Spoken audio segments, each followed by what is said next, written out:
Hello dear students.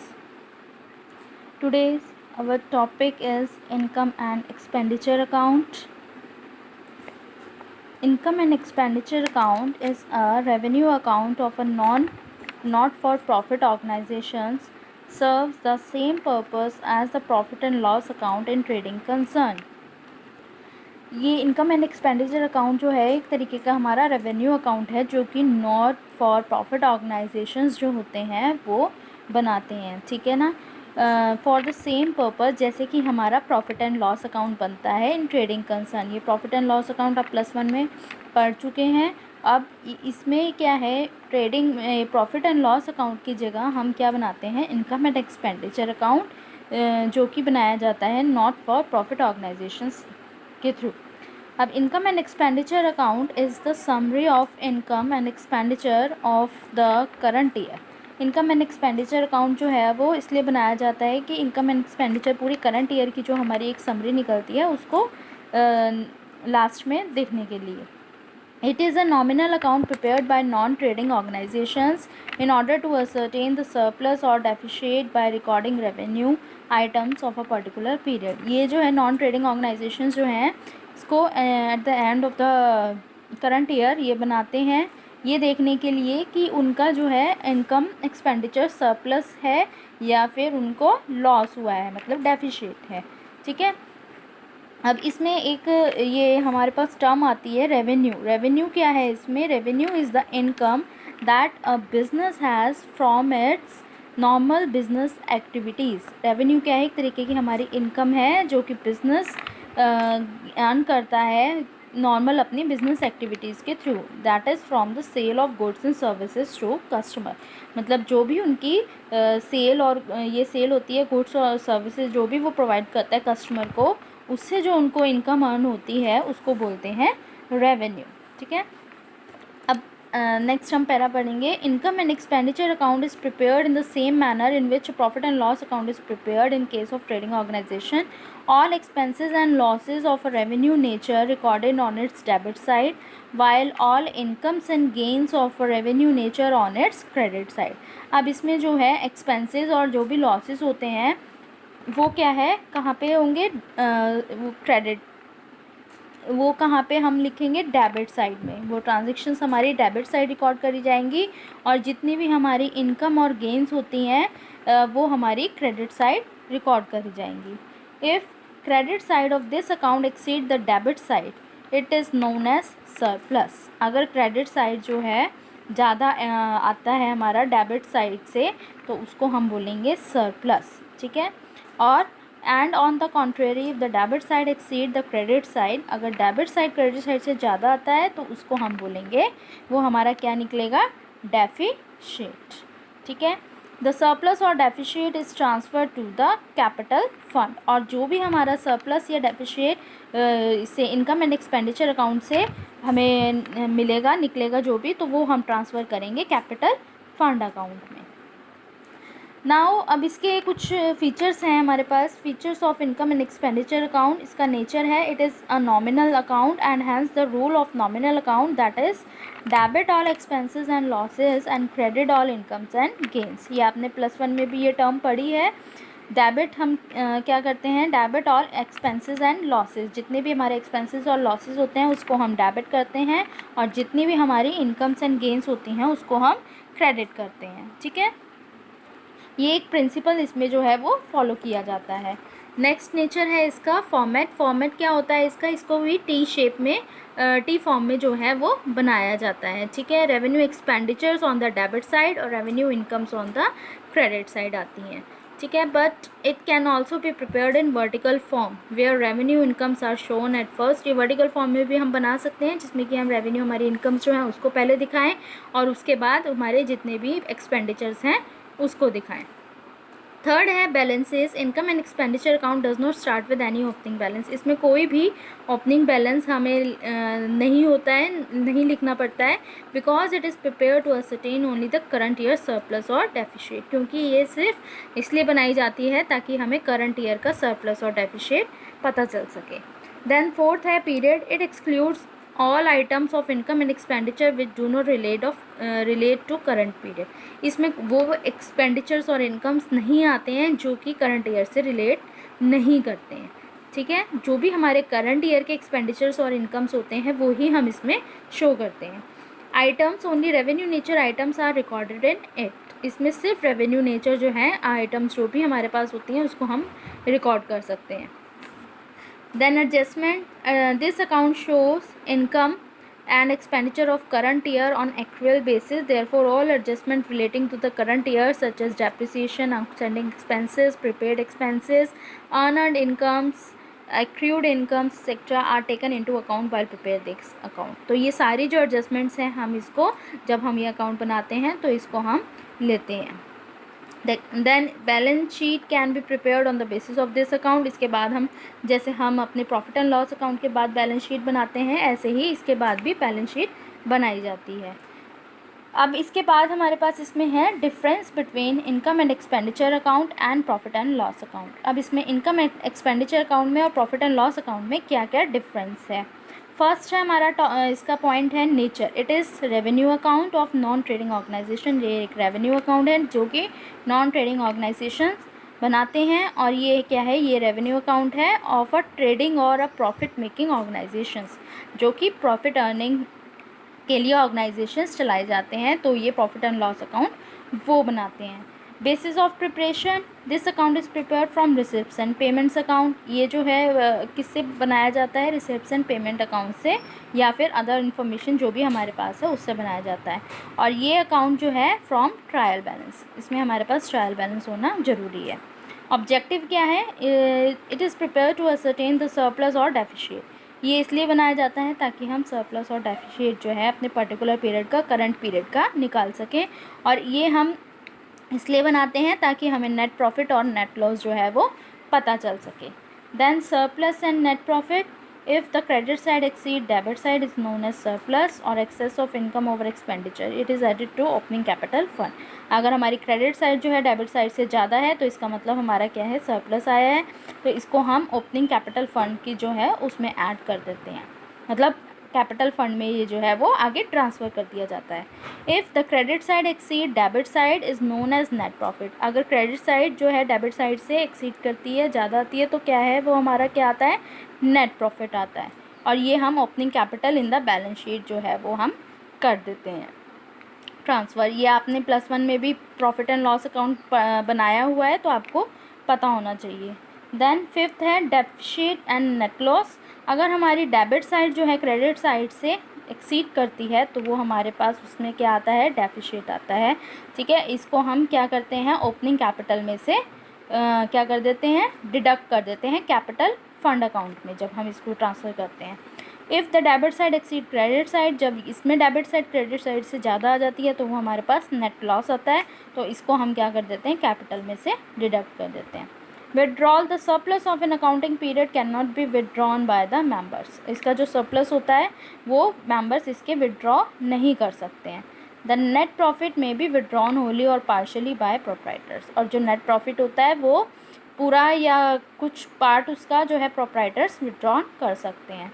Prepared by, this account is prepared by not for profit organisations. ये जो account है वो कौन प्रिपेयर करता है, नॉट फॉर प्रॉफिट ऑर्गेनाइजेशंस जो हमारे होते हैं वो करते हैं। और ये अकाउंट जो है वो कौन करता है, प्रॉफिट मेकिंग ऑर्गेनाइजेशंस करते हैं।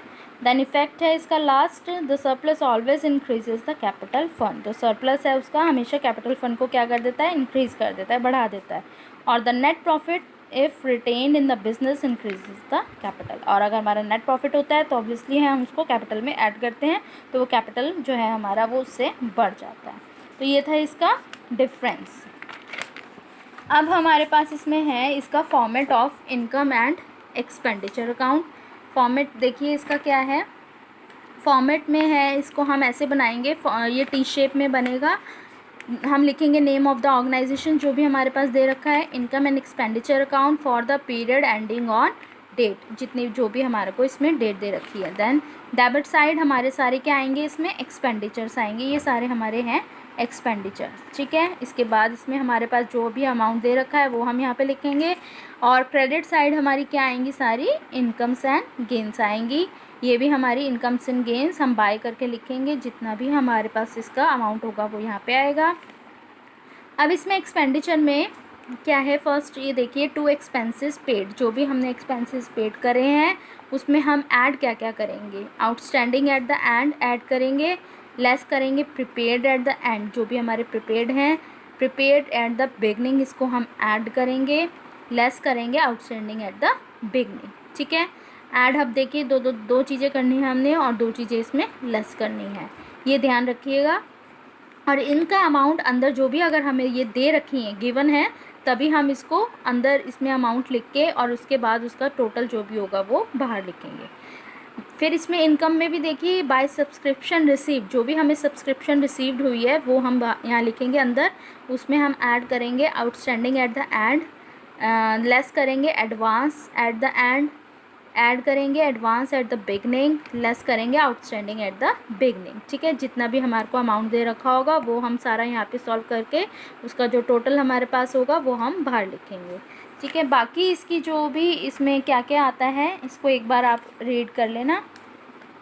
ये सारी चीज़ें हमारी क्या हैं, एक्सपेंडिचर्स हैं, और जो हमारा लास्ट में अब निकलेगा वो क्या निकलेगा, सरप्लस निकलेगा, टू सरप्लस, अगर हमारी excess of income over expenditure, तो ये सरप्लस निकला, इसका मतलब है हमारी इनकम जो है एक्सपेंडिचर से ज़्यादा है।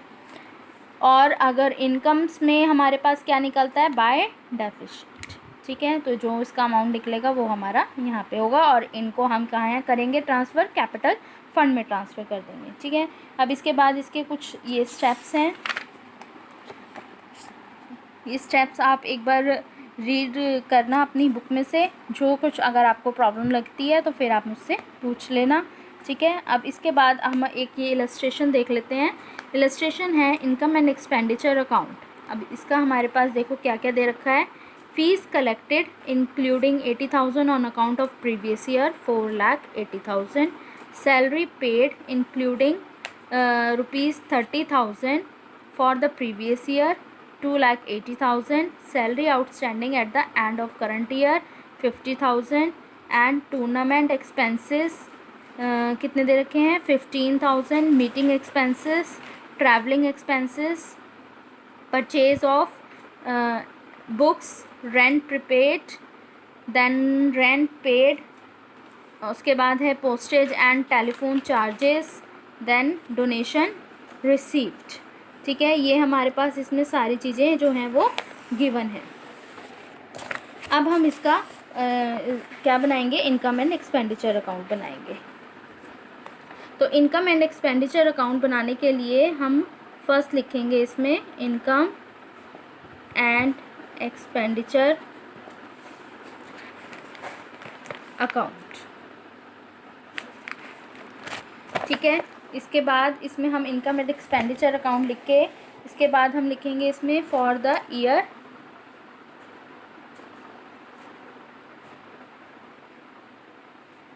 एंडेड। हमारे पास जो भी डेट दे रखी है इसमें मेरे को डेट गिवन नहीं है तो हम उसको ऐसे ही ब्लैंक छोड़ देंगे। देन इसके बाद हम बनाएंगे इसका फॉर्मेट। डेबिट साइड हम लिखेंगे अपनी सारी एक्सपेंडिचर्स,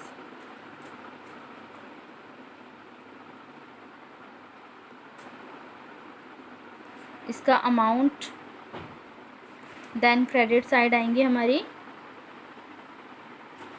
ये इनकम्स,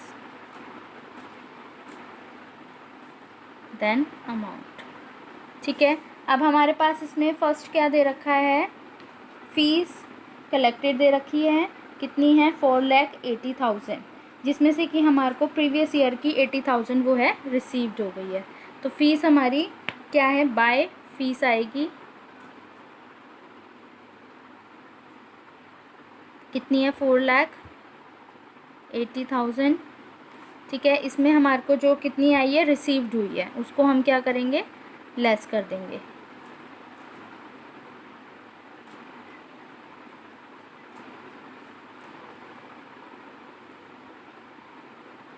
प्रीवियस की हमारे को कितनी आई है 80,000, उसको हम लेस कर देंगे, तो हमारा टोटल कितना आएगा इसमें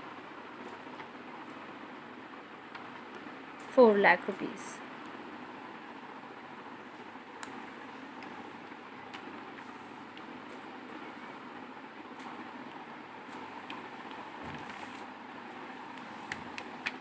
अब हमारे पास इसमें दे रखी है सैलरी पे कितनी है 2,80,000। तो यहाँ पे हम लिखेंगे टू सैलरी कितनी लिखेंगे 2,80,000।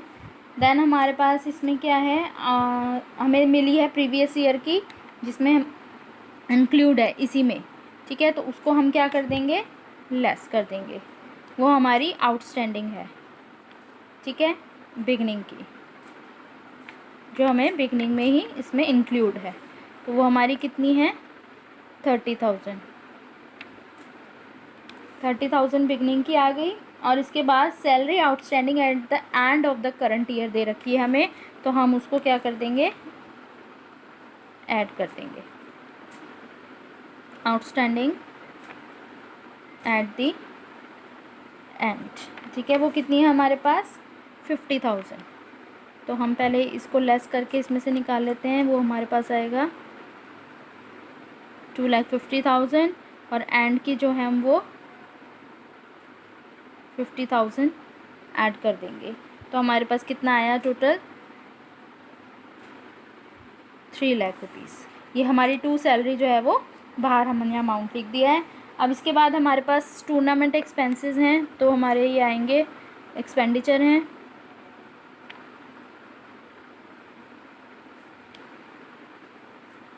वो कितने हैं हमारे पास इसमें 15,000। फिर है मीटिंग एक्सपेंसेस,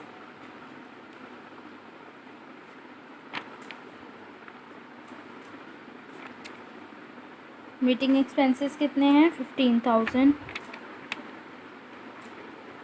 देन हमारे पास है इसमें ट्रैवलिंग एक्सपेंसेस,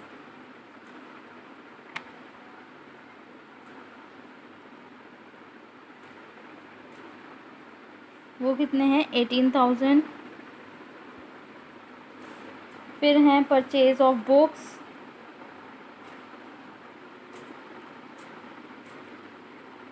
देन है rent paid, purchase of books इसमें नहीं आएगी, टू रेंट पेड ये भी हमारा एक्सपेंस है। रेंट पेड कितना है 12,000। पोस्टेज एंड टेलीफोन चार्जेस ये भी हमारा एक्सपेंस है,